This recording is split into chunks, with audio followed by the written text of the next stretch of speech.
फलाफल प्रकाश पाई पचारे छात्री को आपण केते घंटा परिश्रम करिसेंती?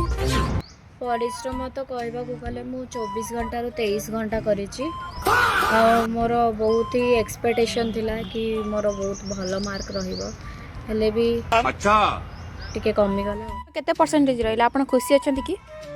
एक्सपेक्टेशन तो मोर बहुत अधिक थिला, हेले मोर 98% आसिला, बट मोर एक्सपेक्टेशन थिला 99.9%। आपण कॉपी रीचेकिंग पकेइबे? मु सेटा तो भाविनी घरे कथा कि गुरु माँ सहित कथा कि मु भावुची मोर बहुत बहुत एक्सपेक्टेशन थिला आउ एते कम मार्क रहिला, मन दुख अछि सेति मोर मु एते भाबी नथिली कि एते कमी जेबो बोली कि ना आउ टिके भल ही पारि थांता। मु एते परिश्रम करी चलନ୍ତୁ एई छात्री को पचारि बुझिबा केते घंटा परिश्रम करथिले? आज्ञा मु तो अक्लांत परिश्रम करी 24 घंटा रु किछि न हेले 23 घंटा पाठ पढ़ी। रखिछंती परसेंटेज एक्चुअली मु तो बहुत ही एक्सपेक्टेशन करथिली आ परिश्रम भी बहुत करथिली, हेले मार्क कमी गला मु कौन करि परिबे, सेटा तो मो दोष नहे।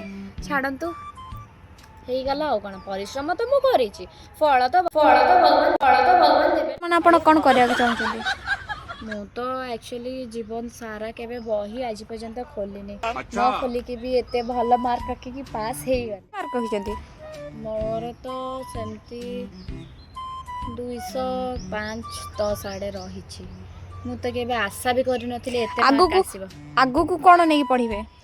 आज्ञा आगु को देखिबा कॉलेज मु साइंस नै के पढिबे, कारण मु तो मो जीवन केबे बही खोलिनी आ न खोली कि एते भल मार्क रखी पास हे जाईची, तो साइंस नै के ना पढिबे। मु गोटे डॉक्टर हेबा पे चाहे,